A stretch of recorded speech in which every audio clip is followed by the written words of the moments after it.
Welcome to the Kentucky History Channel, where we strive to bring you all the Kentucky history content you want and you deserve. Kentucky is a part of all of us, and we plan on covering all the history we can, from Pike County to Fulton County, from Louisville to Harlan. Here on our YouTube channel, you can find many videos dedicated to different events, people, governors, and places in Kentucky. There's something for everybody.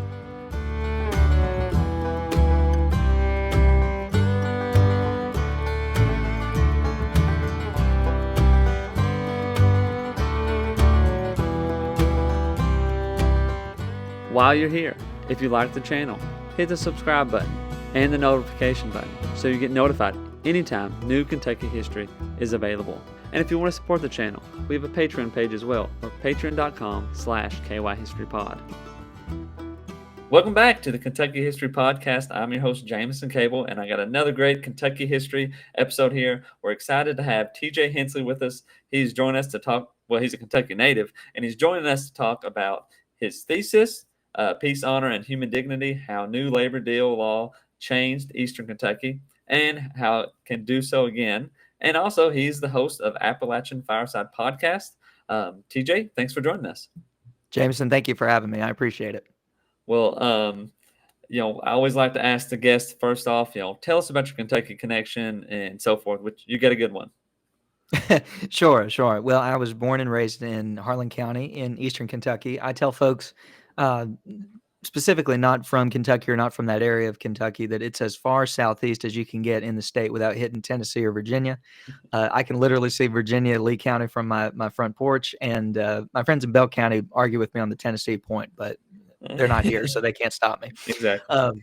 But I was born and raised there. I went to high school at Harlan Independent and stayed in Harlan until I went to Georgetown, Kentucky, Georgetown College. And now I'm up here in Louisville for law school at the University of Louisville Brandeis School of Law. But I've loved this state from my earliest memories, and I loved Harlan, still love Harlan, and love the history of it. And this particular aspect of its history is something that I always heard about growing up, especially coming from a union family, but also in my own reading about the history of our country and the history of the labor movement. And to recognize the really important role that Harlan played in that is something that I pursued in writing my thesis at the direction of Professor Andrew Adler, who is now at Western Kentucky University, but was at Georgetown at the time. Got to give him a shout out.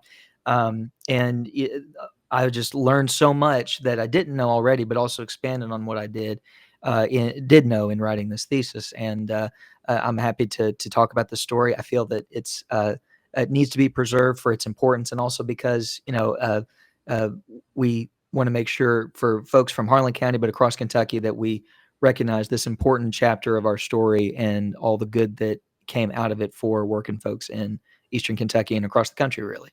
Yeah, well, that's a very good intro. And like you said, being from Harlan, and I mean, I don't want to underscore any other counties of Kentucky by any Oh, of means, course, yes. but yes. like when you get to Harlan County, there's a lot of history there and a lot to dive in. We've had a few episodes with Dr. James Green about Harlan County history. Love Dr. Green.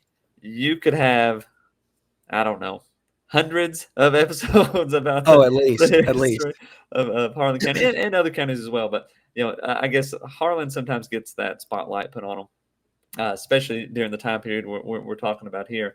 Certainly. So, I mean, where do we begin at? We know the basis of it, how or I guess we know where this kind of ends in some situations, but labor in Eastern Kentucky or Appalachia. Where do we start at? Where's the best place? Sure. So I want to go ahead and say this at the top so that I don't forget later on. A lot of what I'll be talking about in our conversation tonight comes from three main books. One of them is Miners, Mill Hands, and Mountaineers: The Industrialization of the Appalachian South by Dr. Ron Eller. Which Side Are You On? The Harlan County Coal Miners from 1931 to 1939 by John Heavener, and Bloody Harlan by Paul Taylor. So for anyone out there listening who would like to learn more about this than maybe we can get into tonight, or just wants to read them for themselves, I can't recommend those books enough. It's filled with great stories about and a more full picture about the ins and outs of how things got to that point in the time period that we'll be talking about, and you can kind of trace how they got to where they are now from that point as well. But I think a good place to start would be where Dr. Eller covers in that first book I mentioned, which is really the late 19th century, so the 1880s to the 1890s. And I say that because, it's 40-ish years before the strikes that really made Harlan famous. And anybody who, there's probably a lot of folks listening who've heard the moniker Bloody Harlan before. Mm-hmm. And this is where it gets that name from, is those labor strikes that went on in the 1930s. And you have to get to that point by going back to the 1890s when, and I've got the figure written down here. By 1892, more than 60% of the land in Harlan County was owned by absentee, non-resident taxpayer landowners. Mm-hmm. And what was happening around that time was that with the rapid industrialization of the country in the aftermath of the Civil War, a lot of folks in these more industrial based companies started to realize how much land and how much resources in particular were in Eastern Kentucky, and Harlan was no exception. Excuse me. And with industrialization happening not only in the United States but across the world, there was a bigger need for those resources to fuel all kinds of mechanization and just really revolutionary practices in communication, in commerce, and in transportation particularly. That necessitated a higher need for coal, and before that for timber. And in Eastern Kentucky and Harlan County, you had all of these things. You had vast timber tracts, and when you harvested all the timber, you had a seemingly endless amount of coal underneath. And so uh, all of this land started to be bought up from these hard scrabble subsistence farmers, in a lot of cases, by these companies who owned the land and owned the mineral rights to the land, but who weren't as invested in the well-being of the land and the people that lived on it. And that's something that Dr. Eller traces very well throughout that book that I mentioned, that I couldn't even begin to do justice to here. But that's really where it starts, is this influx of outside interests into Harlan County, into Eastern Kentucky and the Appalachian region more broadly, Tennessee, West Virginia, Southwestern Virginia, who are really in this to take these resources and to make a profit out of it. And as we'll see, they weren't as concerned as they should have been about the impact that these practices had on the land and on the people in particular. Mm-hmm. Mm-hmm. Now, I gotta always, when we're talking about this, coal and all that kind of stuff, I gotta bring up John C.C. Mayo. Yes. And he wasn't from Harlan, but how much did he work his way into Harlan, or are these other people broader outside of the community, or even outside of the state? Quite a bit, I believe, and that's another aspect that Dr. Eller tackles very well in that book. And I don't know off the top of my head the specific people from out of state who played a big role in that, apart from the companies themselves. Uh, and this is something, like we were saying earlier, you could say this about a lot of places throughout Eastern Kentucky, not just Harlan, but for Harlan in particular, I've got a list right here. So there were three main coal operations in the late 1920s, or pardon me, between the 1910s and the late 1920s. So right before these strikes start happening, the three main coal operations in Harlan at the time were in Benham, which you had about 20,000 acres of land that was bought up and was being devoted towards coal mining operations in some way. You had the town of Lynch nearby with about 60,000 acres. And those are, for those who may not know, that's more up in the northwestern-ish part of the county. And then the biggest tract was actually the Martins Fork area, which is where I'm from, the more southeastern part of the county, where you had about 86,000 acres. Now, respectively, those were owned by the Wisconsin Steel Company, which was a subsidiary of the International Harvester in Chicago, and Lynch and, or pardon me, not Lynch and Martins Fork, but just Lynch was also owned by U.S. Coal and Coke, which was also owned by International Harvester in Chicago, and the Martins Fork area was owned by Catania Land Company in New York. And so that's not exactly, and there were individual business magnates who got involved in this degree. Fun fact, one of them was Warren Delano, who was the uncle a future president who will bear quite a bit on our conversation later, Franklin Delano Roosevelt. And there's actually a picture of FDR in Harlan, I think in 1910, and he's sitting, he had these long, lanky legs, and he's sitting on the back of this Model T looking car, just like peering out over the land that he's looking at. And I suspect that his uncle sent him down there. FDR was a trained lawyer, and I'd suspect that he was sent down there to handle some kind of issue related to the land company that his uncle owned. But that gives you an idea of where these folks were coming from, who were these absentee landowning landowners, these absentee landowners. That gives you a sense of where they were coming from. And again, Dr. Eller points to some specific individuals in that book who were really focal in this happening. Yeah, and a lot of them would have been using the broad form deed, right? Yes, in order to claim, claim this land and all that kind of stuff. And you can, I mean, we won't spend all night talking about the broad form deed, but pretty much, although you could. Yeah. It pretty much gives the mineral rights away to these companies, or wild navigating way. But anyway. Well, another thing that's important to mention about this is that, a lot of the folks who were selling this land to these companies didn't realize that the mineral was underneath there, and didn't realize that, or if they didn't realize how valuable it was to the folks who were coming to get it. So for those who are hearing this and maybe thinking, or who read that book later on, because Dr. Eller goes into that as well in that book, why would they do that? Well, and that has often been used as ammunition in this idea that, these dumb hillbillies, what did they know about where they lived and such? Well, they knew where they lived, but they didn't realize how valuable the mineral was to the folks that were coming to get it, and that caused a lot of problems later on. So that's an aspect of it that might be overlooked by folks who, unlike us, are not as well versed in what happened to the folks down there who sold the land rights and the mineral rights. And now, so you mentioned Lynch and some of these other places in Harlan County now, and correct me if I'm wrong, but like Lynch was pretty much non-existent until these coal places companies came in. Correct, or am I wrong on that? Yes. And I was trying to think of. No, never mind. I don't want to be wrong in that. That's correct. I was trying to think of which cities in Harlan were company towns, founded as company towns, and which weren't. The only one that I know for certain was not founded as a company town was Everett's, which I'll bring up later. But yes, Lynch and Benham and where I'm from, Kaywood, they were all founded as company towns, and that's.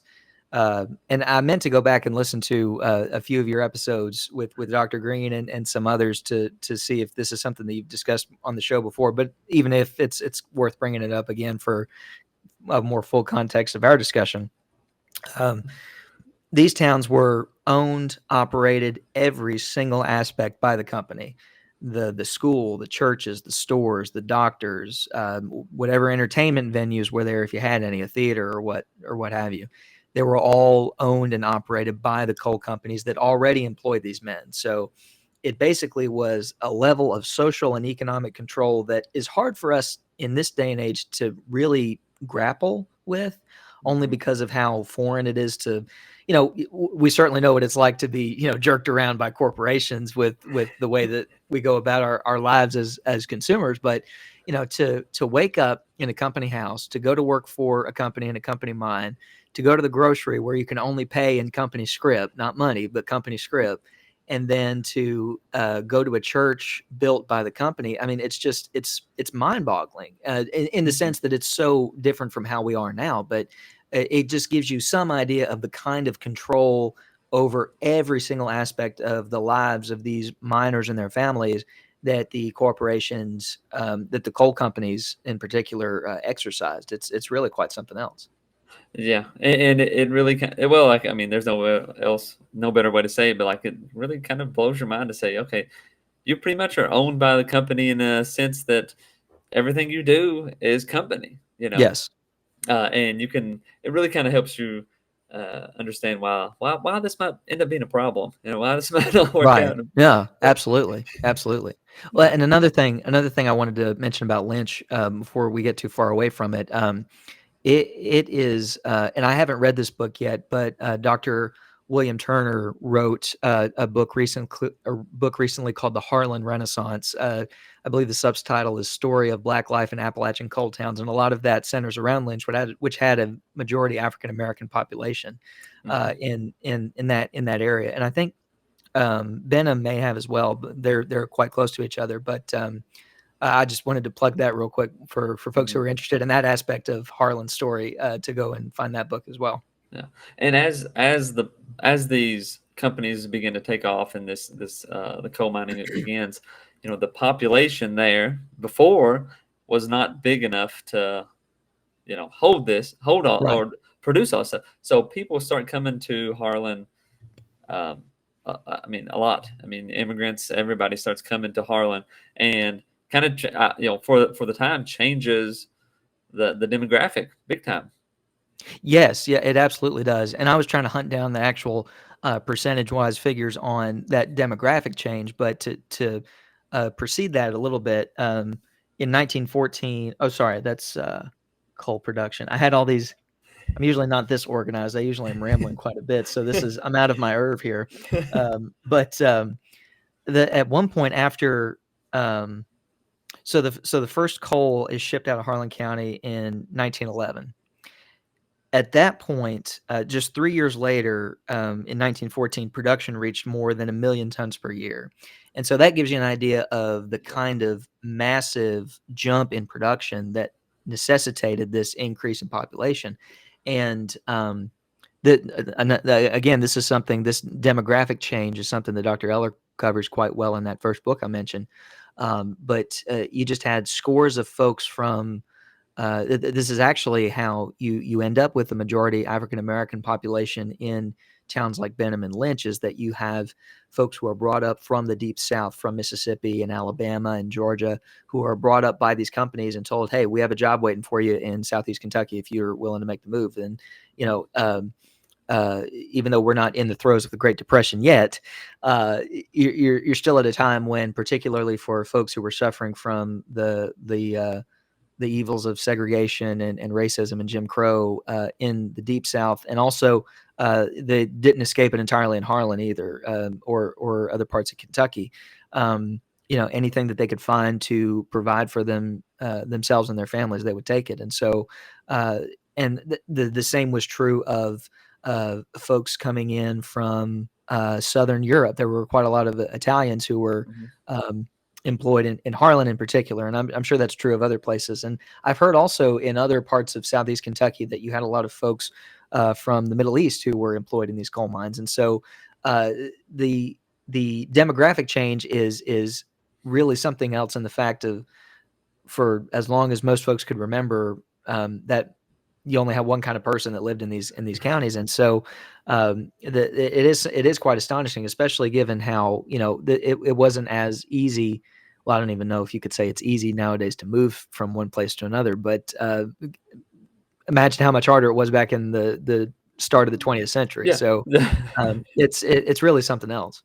You're basically probably getting, what you can carry, taking it Yep. on, getting on a boat, Right. over or on a train, and people that would already be in, say, America and so forth. But yeah, you're not bringing everything with you. You're just bringing what you need, probably. Right. Right.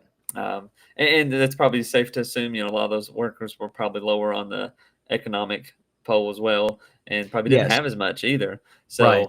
So going to a new place for a job was, well, I mean, that makes a lot of people move even today. Oh, Go, absolutely. employment and stuff. So we move into the early 20th century. Things are, like you said. Did you say 1914? It starts. I mean, we're booming. Uh, But yeah, absolutely, absolutely. And I was trying to find the figures. Oh, so by 1920, here's the one of them that I was looking for earlier. By 1921, Harlan produced 30% of all the coal mined in eastern Kentucky, and 80% of the coal mined from the Cumberland Plateau. And by 8 years later, in 1929, coal production reaches its peak of 15 million tons a year. So that gives you an Ooh, idea of the kind of production that we're talking about. yeah, that's a lot. That's a that is a lot.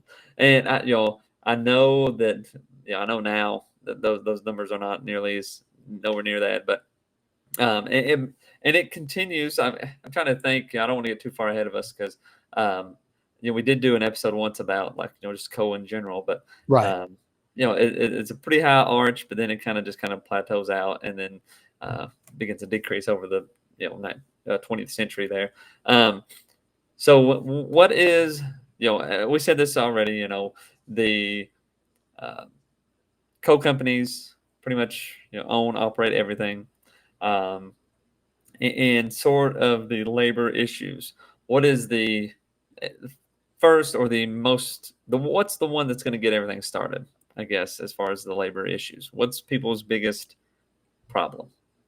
So it's kind of a perfect mixture of all these different factors, and Hmm. you've got the kind of control that the companies exercise over the town, and it's you don't even you could make the argument that maybe they wanted to retain that control over people. There I've read the argument that these are people from wealthy, industrialized families up in the Northeast, and they see it as their duty to help, what they would see as those ignorant hillbillies in Hmm. Kentucky to take care of themselves.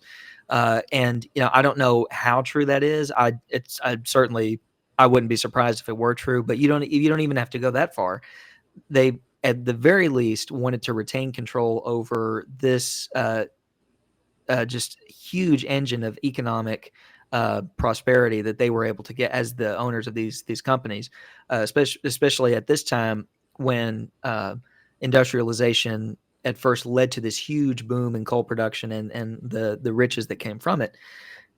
And then because they want to retain that control, they don't want any kind of semblance of having to bargain with the workers for things like higher wages, things that will make it more expensive to operate. Now, Hmm. for them, what makes it more expensive to operate a mine? Well, safer conditions, better pay, better benefits, things like that. And so, with unionization as taking hold across the country more broadly around this time in the late 1800s, up in Chicago with the Pullman strike and other strikes that you could mention, or that may have been the 1870s, but regardless, the late 1800s, you see these groups of workers banding together and saying to the company, "We're not going to work anymore unless you negotiate with us for higher wages, safer working conditions." At this time, people were saying we want a 6-day work week because they were having them work every day, every day of the week. We want a 9-hour work day, and back then these demands were radical. So that just gives you an idea of how far we've come. It's not perfect now, but it's the old saying that I heard growing up: if you like the weekend, think a union. Um, but that's something that these company owners just virulently opposed. And Mhm. and there was one instance prior to 1931, which is when these more notable, more violent labor strikes take hold in Harlan. Was that in 1917, the United Mine Workers of America, the UMWA, uh, organized 1,500 miners, the first time they'd ever organized in Harlan County. And then that was in June. And then in August, yes, August, there's a general strike of folks stopping production at mines across the county until the demands are met for. There were 5 main demands: a wage increase, shorter workday, recognition of the union so that the company would always have to negotiate them to renew contracts, Mhm. a board to handle complaints of miners for mistreatment and bad conditions. And then another one, the fifth one, which will be important later on, is making sure that every mine at different locations has a check weighman, which for those who don't know, miners were often paid in the amount of coal that they mined in that particular pay period. And with the company wanting to keep as much of that money for themselves as they could, often you'd have them just kind of you had these company officials glancing at the mine cart and saying, well, that looks to me, X amount of pounds. And the miner knew darn well that it was way more than that. And so these check weighmen were people who would actually bring the cart onto a mechanism for determining the weight, would record it, would sign off on it to make sure that the miner was paid for how much they actually mined. So those were the demands, and as a result of this strike, workers were brought in to work. The folks were brought in from out of the county, I believe, Scabs. to scabs. Yeah, yeah. I was waiting to see if that was a word that I should use or not. But thank you. You've opened the door for me. They bring in scabs to bust up the strike, and there's some violence. Shooting breaks out, and it kills one of the strike leaders, a fellow by the name of Luther Shipman. And the federal government sends in representatives to negotiate an agreement. And through that negotiation, the company recognized, and I can't remember which coal company it was either, I'm afraid, but the company recognizes those 5 demands, and they agree to that contract until the end of World War One, because this is also after World War One starts in 1914, the U.S. joins in 1917, and even before then, we were helpful toward the Allies. So there's a greater need for coal to make sure that war production is able to keep up. We have the establishment of the war production boards and war labor boards to manage labor disputes and make sure that production stays on a quota enough that we can help the Allies and then eventually ourselves go and help in the war effort. So they agreed to that contract until the war ends, and the war ends the next year in 1918. At that point, all bets are off, and you have a period of about 13 years between that strike and the next set of strikes in 1931. So that's just kind of a taste of what's to come. But it gives you an idea of, going back to your question, what the companies were willing to do to make sure that they retained this kind of economic and social control over the places in these counties that they saw as their property, even though they had never seen it. They didn't know the lives of the people that they employed, and you see from that one instance in 1917 what the companies were willing to do to retain that control, and conversely what the miners were willing to do when they were pressed to push back against that and take back some of that control for themselves, and that sets up what transpires in the 1930s. Yeah. Well, a few things. So you mentioned the reason, or that the northern people, we're here to help better the lives of the hillbillies, and Right. so forth. But then you turn around and pretty much control the lives, but don't really give them anything to better themselves and work them to death. I kind of feel like it might be the financial reasons that they're a bit more apt to. But Yeah, I think you're right. And then so whenever the war ended the year later, so did they just not renegotiate with the union, or I mean, No, and sorry, go ahead. I didn't mean to interrupt. that's that's the question. They just, Oh, okay. it was like, no, we're not renegotiating, and then it went back to the way it was. No, and they didn't renegotiate, and I believe a lot of that probably had to do with the fact that after the end of World War One, coal actually declined pretty Oh. I almost said pretty precipitously, but I was afraid I was going to get tripped up on that. You see a big decrease in the price of coal, a decrease in production, and a kind of um, drawing back of mining operations in eastern Kentucky, but across Appalachia. Again, I keep plugging Dr. Eller's book because if you really want to understand the basis for a lot of the issues that Appalachia and eastern Kentucky continues to face to this day, that is a good place to start, because it really does go all the way back to the late 19th century. But after World War One, you see this decline in the need for coal, and I think that because of that, with a drawing back of mining operations, there wasn't as much of a pressing of, I don't want to say need, but it wasn't as, for a lot of folks, it wasn't as big of an issue as it once was, and probably a better way of putting it would be, with the decline in coal at that time. I've forgotten the figures, but there were quite a few layoffs, I think, in Harlan and places like it across East Kentucky and Appalachia. And for those miners who stayed on, they probably were thinking, why am I going to put my neck out and risk losing my job when, even though I'm not making so much, I'm better than, Joe down the street who got laid off or what have you. And so that I think is probably one of the bigger drives in the lack of organizing that we saw in that one instance up until the 1930s, when you had pretty stark economic reasons for the miners wanting to organize. We're going to stop right there with our discussion with TJ Hensly.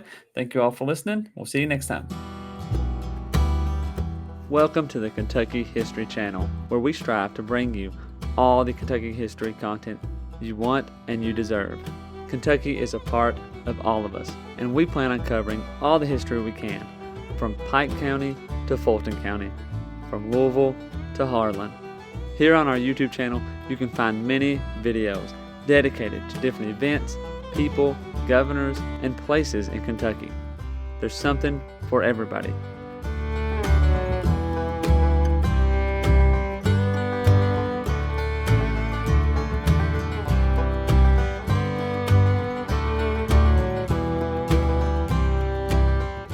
While you're here, if you like the channel, hit the subscribe button and the notification button so you get notified anytime new Kentucky history is available. And if you want to support the channel, we have a Patreon page as well, or patreon.com/kyhistorypod. You've probably heard about Daniel Boone, but what about the rest of the frontiersmen who came to Kentucky and settled? That's what we want to bring to the Kentucky History Channel. The stories of the untold, the stories of those forgotten. One thing to expect on our channel is great Kentucky content. Some stories that you've never heard of. The Night Riders, who began in western Kentucky. Bloody Monday, the riots in Louisville.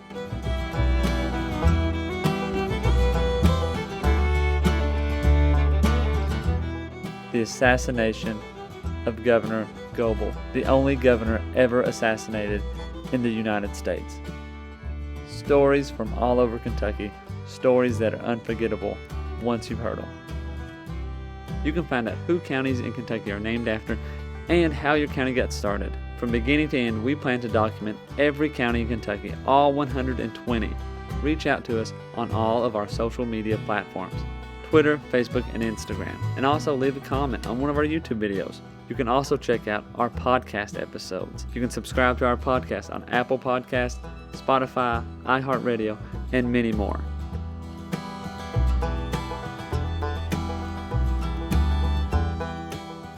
We're always seeking to find more Kentucky history so we can bring it to you, the viewers, the listeners. We want all the stories and all the events from Kentucky's great history to be told and shared everywhere.